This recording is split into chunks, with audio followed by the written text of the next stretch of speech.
ऐसे कौन से 5 ड्रिंक्स हैं जो गंभीर से गंभीर बीमारियों में फायदेमंद हैं? कोई भी जूस जो मैं बता रही हूँ कंटिन्यूअस 15 दिनों तक जरूर से करना चाहिए। तो 40 दिन आपको चाहिए होते हैं किसी भी चीज का प्रभाव देखने के लिए। अगर आप खड़े खड़े बहुत तेजी में फटाफट जूस को पी लेते हैं तो वो नुकसान करता है। हमेशा आपको बैठ करके जूस को सिप कर करके, मतलब जूस खाबो नॉट पीबो।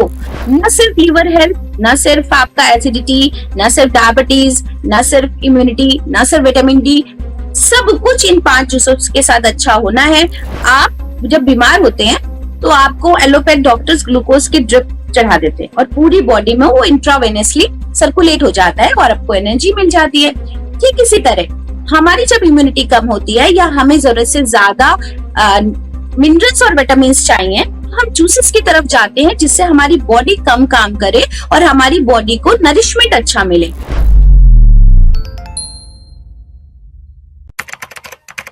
नमस्कार, D5 चैनल हिंदी देख रहे सभी दर्शकों का मैं विभोर चट्टा स्वागत करता हूं।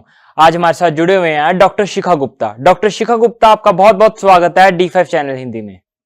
नमस्कार विभोर, thank you so much. Ma'am, आजकल ना सोशल मीडिया पे बहुत सारे जूसेस वायरल हो रहे हैं और लोग कुछ भी फॉलो कर लेते हैं। तो मैं जानना चाहूंगा ऐसे कौन से 5 ड्रिंक्स हैं जो गंभीर से गंभीर बीमारियों में फायदेमंद हैं? जी, बहुत अच्छी बात है। पहले तो हम लिवर हेल्थ की बात करते हैं। लिवर हेल्थ में टॉनिक की तरह जो काम कर सकता है जूस, उसमें सबसे अच्छा अभी आंवला है, क्योंकि आंवला अभी हमारे पास 3 महीने तक फ्रेश आएगा। तो जब आप कोई चीजों का फ्रेश इस्तेमाल करते हैं, ताजा यूज करते हैं, तो उसका औषधीय प्रभाव आपके शरीर पर बहुत ज्यादा पड़ता है। तो आंवले में आप 1 गाजर, आधा चुकंदर और आप करी पत्ते डाल दो 4-5 और इसको आप पीस करके छान लीजिए। अगेन पीसिए, छान दीजिए। उसमें आप 200 ml पानी मिला करके सीधे क्रश कर लीजिए। तो आप जो छानेंगे तो वो बहुत महीन भी नहीं छानेंगे। अगर फाइबर के साथ लेते हैं तो बहुत अच्छा है। ये ड्रिंक आप रोज सुबह सुबह भी 3 महीने तक बढ़िया सा बना के पी सकते हैं। ये लिवर हेल्थ के लिए बहुत अच्छा टॉनिक का काम करेगा। साथ में अगर पुदीना, देखिए 2 चीजें मौसम में बहुत अच्छी आ रही हैं। एक तो आपको फ्रेश आंवला मिलेगा एंड दूसरा पुदीना अच्छा आएगा, मिंट लीव्स। तो मिंट लीव्स और आंवले का इस्तेमाल आपको ज्यादा से ज्यादा करना है। ये जूस आपके लिए बहुत फायदेमंद होने वाला है लिवर हेल्थ के लिए। और कौन कौन से जूसेस हैं मैम? जी, दूसरे जूस की अगर हम बात करें तो एसिडिटी बहुत होती है, क्योंकि गर्मी से हम लोग विंटर्स की तरफ जा रहे हैं। तो हम अपनी बॉडी में पित्त की प्रबलता देखते हैं, हर किसी की बॉडी में मिलेगी और फेस्टिवल्स के आते आते पित्त और बढ़ जाता है। तो ऐसे में अगर आप लौकी और पुदीने का जूस आप बना करके कुछ दिन लेते हैं तो बहुत अच्छा है। इसके लिए आप 1 कप लौकी के पीसेस छील करके काट लीजिए और उसमें 8 से 10 पत्ते पुदीने के ले लीजिए, मिंट लीव्स ले लीजिए और आप इसमें 200 ml ऑफ वाटर में आप इसको अच्छे से ग्राइंड कर दीजिए, ग्राइंडर में डाल करके, और फिर आप इसको छान लीजिए। आप इस जूस को एसिडिटी के लिए यूज करें, जिससे आपका पित्त भी शांत होगा, पेट भी ठीक रहेगा और गैस, एसिडिटी, ब्लोटिंग में बहुत ज्यादा फायदा होगा। कोई भी जूस जो मैं बता रही हूँ कंटिन्यूअस 15 दिनों तक जरूर से करना चाहिए, जिससे उसका प्रभाव आपको मिले। और जैसा कि मैं बता दूं कि आप कोई भी आहार परिवर्तित करते हैं तो उसका असर आपके शरीर पर 40 दिनों बाद मिलता है। तो 40 दिन आपको चाहिए होते हैं किसी भी चीज का प्रभाव देखने के लिए कि आपकी एसिडिटी पूरी तरह से अंदर से ठीक हुई है कि नहीं, आपका लिवर हेल्थ अभी क्या था, SGPT, SGOT और 3 महीने बाद क्या है। तो कोशिश करनी चाहिए कि 3 महीने का एक गैप दे करके आप चीजों को अपना करें, आहार चेंज करें, जूस ऐड किया है तो वो चेंज करें, ऐसे करके और फिर आपको चेक कराना चाहिए। नेक्स्ट विभोर मैं बताना चाहूंगी डायबिटीज के लिए, जो कि बहुत ही ज्यादा लोगों को लगता है कि बॉर्डर लाइन आ रहा है या हम थोड़ा इस तरफ हैं, डायबिटीज की तरफ हैं, तो हम क्या ऐसा चीजें चेंजेस करें। तो देखिए, करेला हमारा नेचुरल इंसुलेटर की तरह काम करता है, खीरा नेचुरल इंसुलेटर की तरह काम करता है, करी पत्ता नेचुरल इंसुलेटर की तरह काम करता है, मेथी नेचुरल इंसुलेटर की तरह काम करता है। तो जो हमारी इंसुलिन अपने आप स्वतः पैदा करते हैं शरीर में, उन जूसेस को हमें लेना चाहिए। तो उसके लिए आप एक परफेक्ट जूस बना सकते हैं। आप 1 चम्मच मेथी पाउडर रात में भिगो दीजिए 1 ग्लास पानी में। अब आपने उस पानी को छान दिया और उसी पानी में आप 1 करेला और 5 पत्ते तुलसी के और 5 पत्ते नीम के डाल सकते हैं अगर आप पी पाए तो, और आधा से 1 खीरा डिपेंडिंग ऑन द साइज। आप ये सारी चीजें एक ही उसमें नीम का जो मेथी का पानी जो आपने ग्लास में लिया है उसी में सारी चीजें पीस दीजिए और फिर उसको छान दीजिए। वो एक आपका बढ़िया ड्रिंक तैयार हो गया। कभी कभी लोग करते हैं कि बहुत सारा करेला पीने लग जाते हैं, ऐसा ना करें। करेले का जूस फिर सिर्फ आपको 50 ml चाहिए और हमने मेथी के पानी को भिगोया 200 ml में, तो मोस्ट ऑफ द टाइम आपके खीरे का भी रस का पानी है तो आपको 200 ml ऑफ जूस तैयार हो जाएगा। उसको आपको बैठ करके सिप कर करके पीना है। तो ये बहुत ज्यादा ध्यान देने की आवश्यकता है कि आप जूस को कैसे पी रहे हैं। अगर आप खड़े खड़े बहुत तेजी में फटाफट जूस को पी लेते हैं तो वो नुकसान करता है।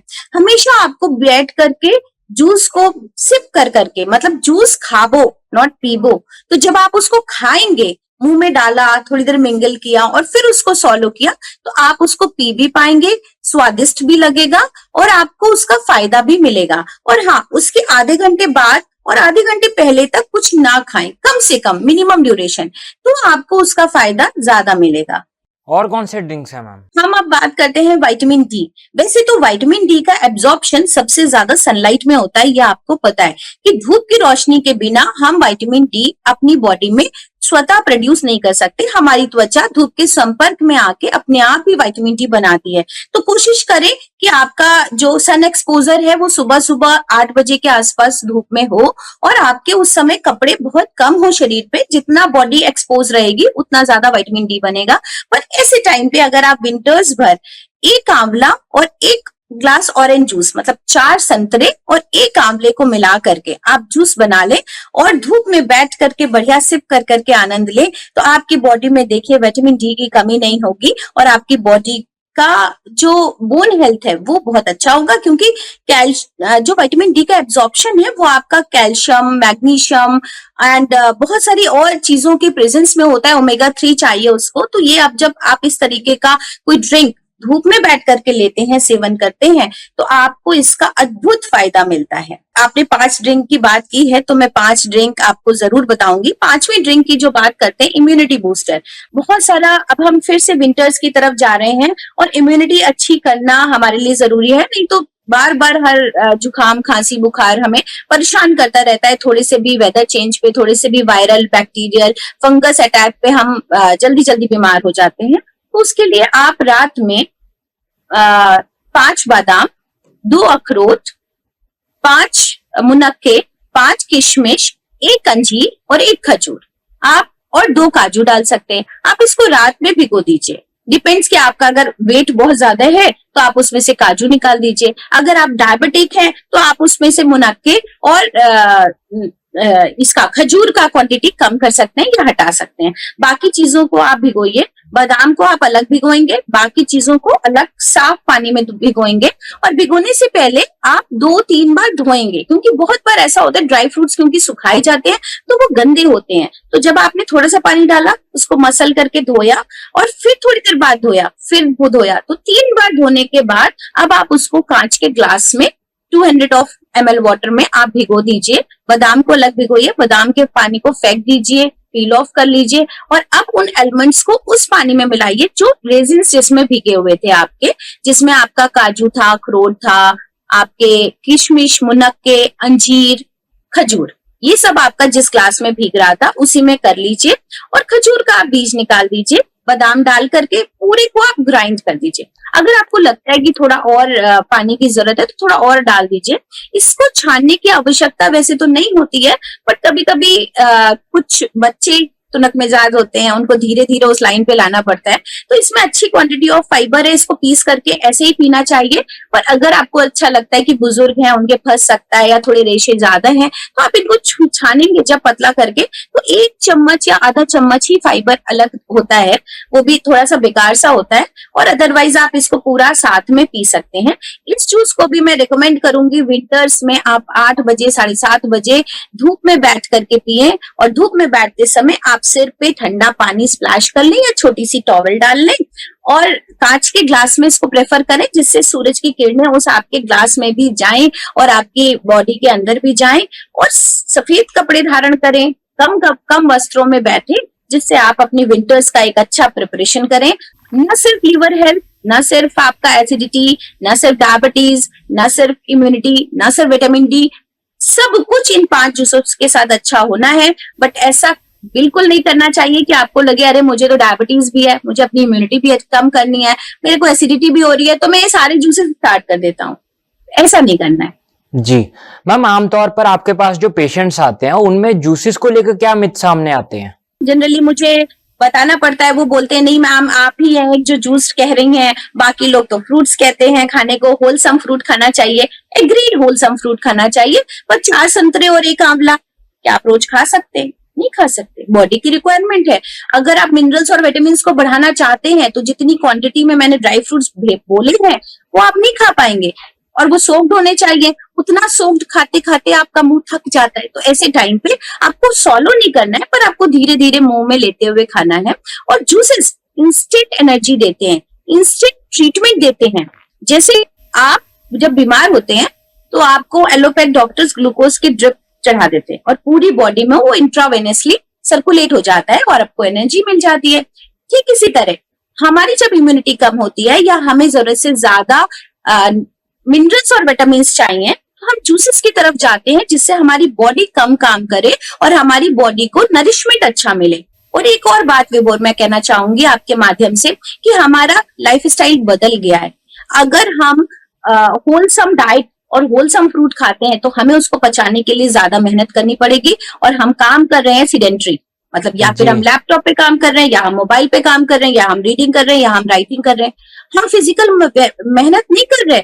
थोड़ी देर पॉम्प एंड शो के लिए योगा हो गया, भाई हम योगा आते हैं, उसमें भी पसीना नहीं निकल रहा। पहले का व्यक्ति मेहनत करता था, आज अनाज भी एक टाइम का हजम नहीं हो रहा, मेहनत नहीं कर रहे लोग, समय नहीं है, पढ़ रहे हैं, चश्मा चढ़ रहे हैं आंखों पे, लेकिन पढ़ाई जरूरी है वो कर रहे हैं। तो हमें उसी हिसाब से अगर हमने अपना भोजन नहीं बदला, तरीका नहीं बदला, तो हम सब बहुत बीमारी में जाने वाले हैं, हम सब बहुत मोटापे के शिकार होने वाले हैं। तो हमें जूसेस पे आना ही पड़ेगा, नहीं तो हम अपनी बॉडी की जो बेसिक न्यूट्रिशन की रिक्वायरमेंट है, न्यूट्रिएंट की रिक्वायरमेंट है, पोषक तत्वों की रिक्वायरमेंट है, वो नहीं पूरी होगी, और तब हमें A to Z मल्टीविटामिन लेने पड़ेंगे, जो कि बहुत सारे लोग ले रहे हैं। जी मैम, इन जूसेस को लेते हुए क्या क्या सावधानियां रखनी चाहिए? जी, पहले तो जूसेस का जो परफेक्ट टाइम है मेरे अकॉर्डिंग वेरी भी कर सकता है, वो सुबह को 8 से 10 और शाम को 4 से 5 के बीच में होना चाहिए, जिस समय लोग अपना चाय सेलिब्रेट करते हैं। तो चाय को हटा करके जूसेस पे आना चाहिए, जो भी आपकी बॉडी के लिए रिक्वायरमेंट है। दूसरा, एक टाइम में 1 या 2 जूसेस, और दोनों जूसेस के बीच में कम से कम सुबह शाम का गैप होना चाहिए। एक कोई जूस फॉलो कीजिए, 15 दिन तक कीजिए, फिर दूसरा आप ले सकते हैं। ऐसा करके आपको करना चाहिए। रेस्ट मैंने बताया है कि अगर आप पी रहे हैं तो आप 30 डेज 40 डेज आप उस जूस को लीजिए, उसके बाद टेस्ट कराइए, उसके बाद आपको जो भी लगता है कि अब हमें ये लेना चाहिए वैसा लीजिए। तीसरा, जूसेस को बैठ करके सिप कर करके, मतलब सिपर नहीं, आपको ग्लास में मुंह लगा करके मुंह में थोड़ी देर होल्ड करके तब पीना चाहिए। चौथा, जूस को कभी भी बहुत ठंडा फ्रीज नहीं करना चाहिए, नेचुरल टेम्परेचर पे ही पीना चाहिए। पांचवा, जूसेस में अतिरिक्त शुगर नहीं मिलाना चाहिए। अगर आपको लगता है कि उसका स्वाद बहुत पंजेंट है, आप उसमें एक डेट्स, खजूर, मुनक्के या किशमिश को ऐड करके उसको मिठास बना सकते हैं। पांचवा, जूसेस में बहुत ज्यादा सॉल्ट भी नहीं डालना चाहिए, जिससे कि जो सोडियम, पर्याप्त सोडियम आपके ताजी पत्तियों में, सब्जियों में, फलों में है, वो ही आपके लिए अच्छा है। उसमें आप नींबू का इस्तेमाल करिए। नींबू आपको जो नेचुरल सोडियम है उसकी रिक्वायरमेंट को पूरा करेगा। तो अतिरिक्त अगर आप एक चुटकी डालना ही चाहते हैं तो आपका हिमालयन पिंक सॉल्ट यूज हो सकता है, जिसमें की पर्याप्त मात्रा में मिनरल्स, विटामिन है। जाते जाते आप हमारे दर्शकों को क्या संदेश देना चाहेंगी? संदेश यही है कि रसाहार अद्भुत है, हमारे प्राचीन ग्रंथों में वर्णित है, पर रसाहार को सही तरीके से करना चाहिए। जूस फास्टिंग हो या जूस लेना हो, दोनों ही सही समय पर, सही तरीके से और अपने शरीर की रिक्वायरमेंट के हिसाब से। जैसे एसिडिटी बहुत ज्यादा है और आप अगर संतरे का जूस पिएंगे तो नुकसान कर जाएगा, ठीक है। आपको डायबिटीज हाई लेवल की है और आप इम्यूनिटी बूस्टर जो मैंने अभी बताया है, मुनक्के, खजूर, किशमिश, ये सब का जूस पिएंगे, नुकसान कर जाएगा। तो किस व्यक्ति को किस तरह का जूस रिकमेंड है, ये पर्सनलाइज्ड भी आप बनवा सकते हैं अपनी शरीर की तासीर के हिसाब से, अपनी चीजों के हिसाब से, और उसके अकॉर्डिंग ही जूस को सेवन करना चाहिए। और एक सुबह एक शाम का जूस जरूर से शामिल करें, क्योंकि अगर आप नहीं शामिल करेंगे तो आप स्नैक्स बढ़ाएंगे तो आप उतना मेहनत नहीं कर रहे, वजन बढ़ेगा और बहुत सारी और दिक्कतें भी आएंगी। मैम, हमारे दर्शक आपसे कैसे संपर्क कर सकते हैं? मेरे नंबर पे ऑनलाइन कंसल्टेशन ले सकते हैं। मेरा नंबर है 9793849333 एंड मेरा सेंटर लखनऊ में है नेचुरोपैथी एंड योग का, जिसमें हम होलिस्टिक अप्रोच के तहत पेशेंट को ठीक करते हैं। 3 दिन 5 दिन या डे केयर में ये सुविधा उपलब्ध है और आप घर बैठे हमसे ऑनलाइन के थ्रू जान सकते हैं, समझ सकते हैं और घर बैठे अपनी चिकित्सा कर सकते हैं। जी, डॉक्टर शिखा गुप्ता, आपने बहुत महत्वपूर्ण जानकारी दी। आप हमारे साथ जुड़ी, आपका बहुत बहुत धन्यवाद। धन्यवाद विभोर। अगले एपिसोड में फिर मुलाकात होगी, तब तक के लिए नमस्कार।